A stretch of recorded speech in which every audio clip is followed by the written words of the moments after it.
and then we'll start with our speaker series. So thank you everyone for coming. I'm going to start with an invocation, then we're going to do our Optimist Creed, and then the Pledge of Allegiance. So that's the order of things. So if you will pray with me. Lord, gracious and loving Heavenly Father, we thank you for the opportunity to be in this free country, to be able to elect our representatives and to have a voice in doing so. We thank you for those freedoms.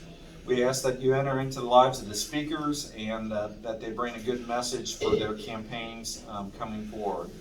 We ask that you bless us food, the nourishments of our bodies, and thine to their everlasting service. We ask all these things in your name. Amen. Amen.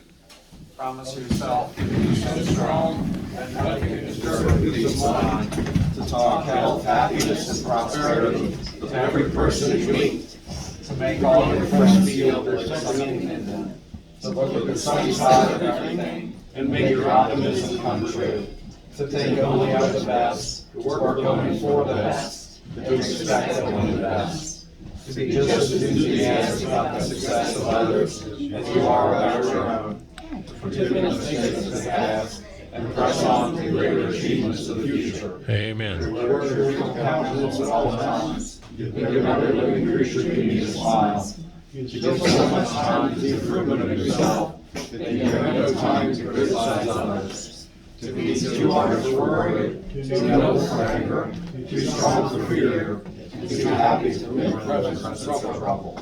Pledge allegiance to the flag of the United States of America and To the republic for which it stands, one nation, under God, indivisible, with liberty and justice for all. Leslie, we're gonna take food orders hopefully here soon, and then we'll get started with the program.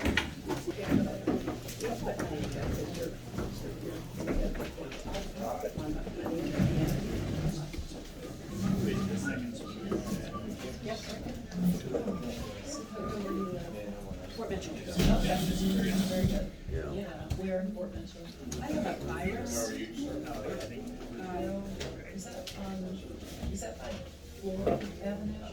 No, it's by. You're in there too. No, on the You other got side. poor draw. Yeah. Well, we got a lot of speakers today. We, you know, I stopped it for a long time. Okay. But now, how long have you been? 17 years. Yeah, so, yeah, it's fun. I think, yeah, is that what James House? I don't want to, that's fine. Take it to a real hot transition. Okay, yes. Where are you going? Quiet. I got Boomtown, she's a little program here. I know. What part of It's for the speakers. Are you a speaker? Are you going to go out tonight to the sheriff Okay, or I'd to like the to welcome mayor's Friends of thing? the Optimist Club. Independence. Yeah, Yeah. I'll be there. We meet every Thursday at 12 noon at Pee Wee's Place here at 2325 Anderson Road, Crescent Springs, Kentucky. For our TBNK viewers, today is Wednesday, October 5th, 2022. For our people that are here, it's the same day. Our speaker series are taped, rebroadcast on Spectrum Channel 203, Ultra Fiber Channel 615, Thursdays at 6 o'clock. Posted on TBNK On Demand, Roku, TBNK, and Optimist Facebook.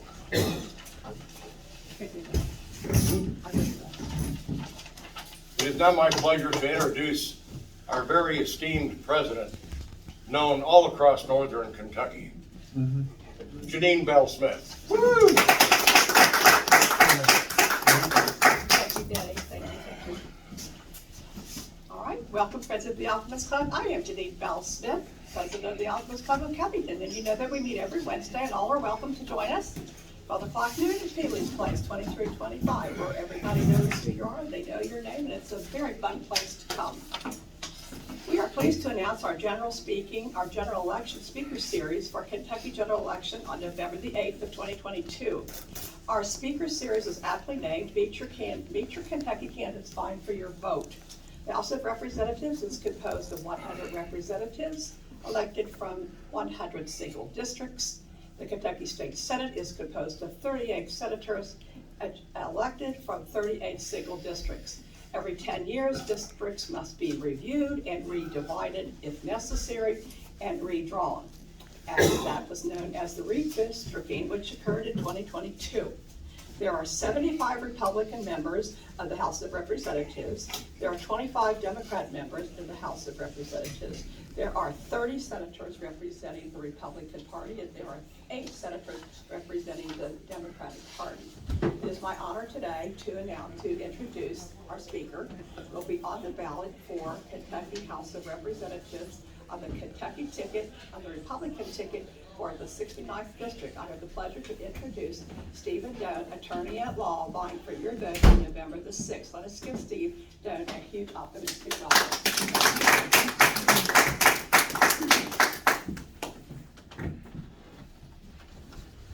Thank you, Janine, for introducing me today, and thank you all members of the Optimist Club for having me today.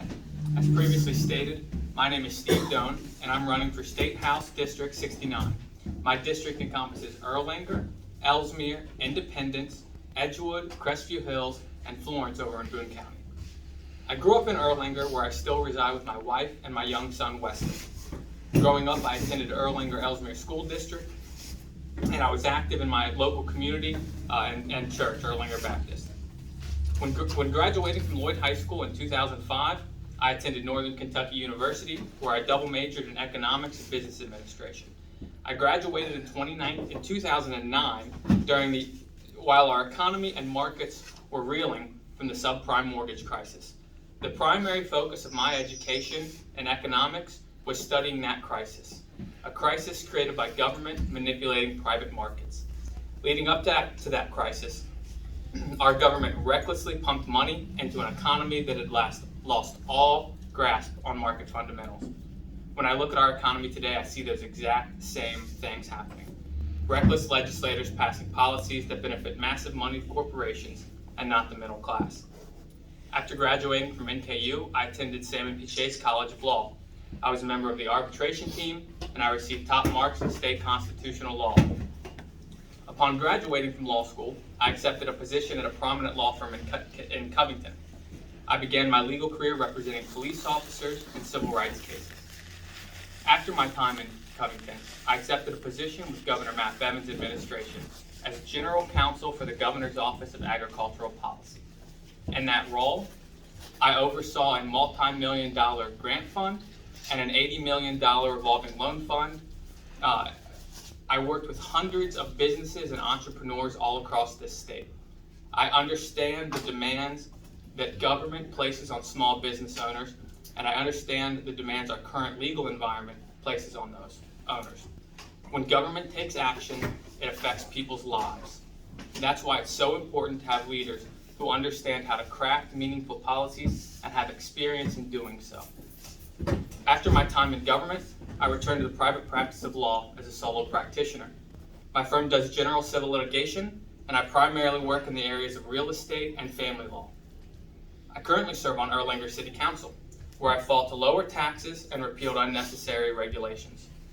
While some in my district want to defund the police, I voted to fully fund the police. I've worked hand in hand with law enforcement throughout my legal career and my time on City Council to pass laws that protect our citizens in our homes, and I intend to do the same in Frankfort. It's not often that you see a candidate who can say that he has experience working in all 3 branches of our state government. From a statewide position in the executive branch, as a private attorney litigating in the judiciary branch, and the legislative branch as a member of City Council. I'm running for this office because over the last 2 years, it's become readily apparent to me and to the voters of my district that the primary purpose of government is to take money from individuals and funnel it into the hands of corporations. This is not what our founding fathers designed when they set up our government, and it's not how government should operate. With my election, I will be another voice in Frankfort to fight against this type of crony capitalism that holds our communities and our Commonwealth back.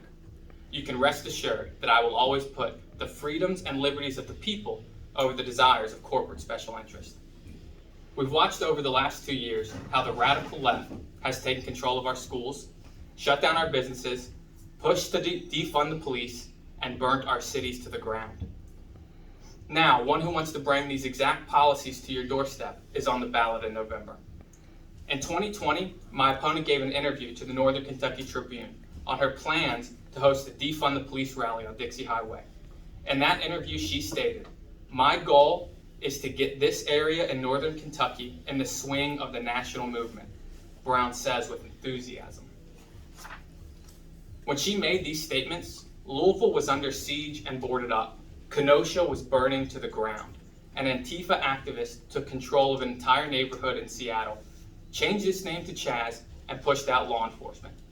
As a result of these actions, rioters caused billions of dollars in damage all across our country, and not to mention the innocent lives that were lost as a result of these riots. The last thing I want is for Northern Kentucky to get in the swing of this national movement. It is my singular goal to be the conservative voice in the 69th district. I believe in good governance, governance that does more with less.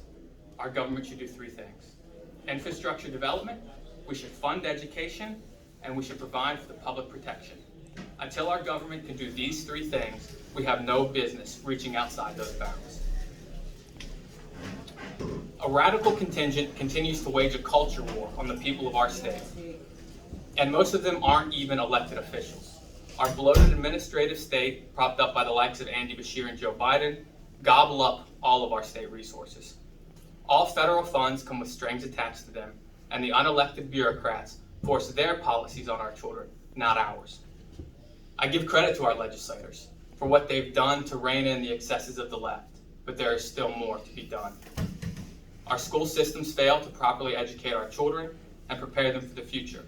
Law enforcement and our criminal justice system is under attack, and the culture war takes our focus and funding away from critical infrastructure and the needs of our communities. It's critical that we get out on November 8th and show the radical left that their policies are not what the people want. Get out and vote Republican. I am proud to announce today that I received the endorsement of Senator Rand Paul. Like he has stood against the radical left in Washington, I too will stand against the radical left in Frankfort and here at home. Thank you for your time, and thank you for your support. For more information, or if you would like to volunteer on the campaign, you can visit my website, doanforky.com. That's DOANFORKY.com. Together we can make a difference, and we can move this Commonwealth forward. Thank you. Questions and answers. All right. Any questions from the crowd? What distinguishes you most from your opponent? I think probably experience. Over the last 15 years now, I've worked in all three branches of our state government. I've worked to craft legislation. I've worked to craft policies. I've fought against legislation that's bad in our court system. I have a deep breadth of experience that I can bring to the table. And look, I'm a millennial. I'm this new generation that's the top of our workforce.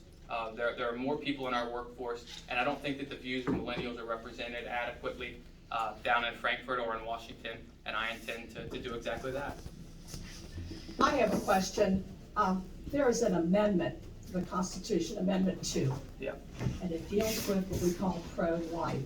As a lawyer, can you explain exactly what the second, what that was it 2 is going to change the, tell us about that Yeah. constitutional amendment written by Joe Fisher. So the exact text of Amendment 2 simply states that there is no constitutional right to an abortion, and that that no taxpayer funds will go towards abortion. Very simple. I think there's a lot of misconceptions on what that's about and what that says, but it's very simple, and it'll be there on the ballot for the citizens to read, and they can make the decision themselves on it.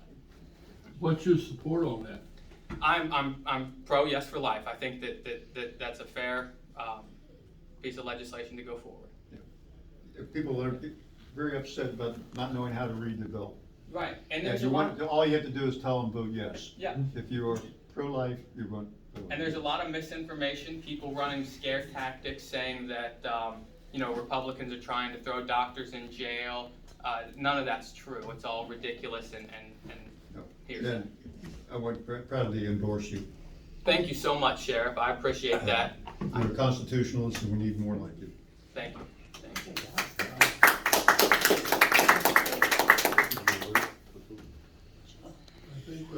second one, and then do the third one. Well, there's a number one constitutional amendment, which explained that to the group. So constitutional That's amendment number important. one, I get a lot of questions that are what are you gonna do when you go down there to make sure that we never get stuck in a lockdown situation? And I say, there's something that you all can do right now to make sure that you never get stuck in a lockdown situation again. Yes, on amendment one, we'll allow the legislature to convene a special session on their own. We don't need the governor to come in and to tell us to do that. And so that's something that actively, by voting yes for that, you can send a signal and you can give us the power as state legislators to go in and to make those changes. So the legislators will make the call that they need to come back and convert into the General Assembly. Is that correct? That's correct. That's the only thing that constitutional amendment number one will do. Thank you. That's right, yep. You wanna do a 2-minute wrap-up?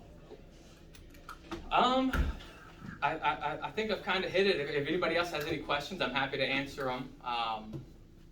But other than that, I thank you all for your time.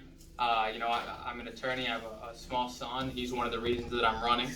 As a family law attorney, one of the things that I see the most is that young couples, and particularly young men, have lost their vision here in society. And one of the things that I want to do is I want to be a good role model. I want to be able to 40 years ago, we had a message that, women needed to stay at home and do that, and that's the wrong message. I think now we have a good, positive message towards women, that you can get out, you can get a job, you can earn income on the same level as men. And certainly we've seen that happen. Look at the family court races here in Northern Kentucky. It's very likely that you're going to have, of the 6 seats, all women. So women are able to achieve and succeed at a high level in our society, and that's fantastic. One thing that we've lost is we've generated a new script for women, but the script for men, we've not generated a new one. So I'm excited to be a father, to be a young father in the legislature, to continue my work as a family law practitioner, to make sure that these young men have a vision and a goal for the future. Thank you.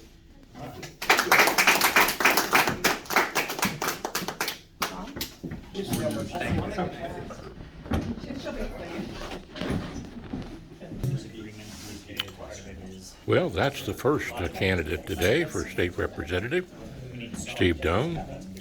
We'll move on with the next 2 folks here in just a few minutes after we have a wonderful meal. By the way, my pulled pork was delicious today.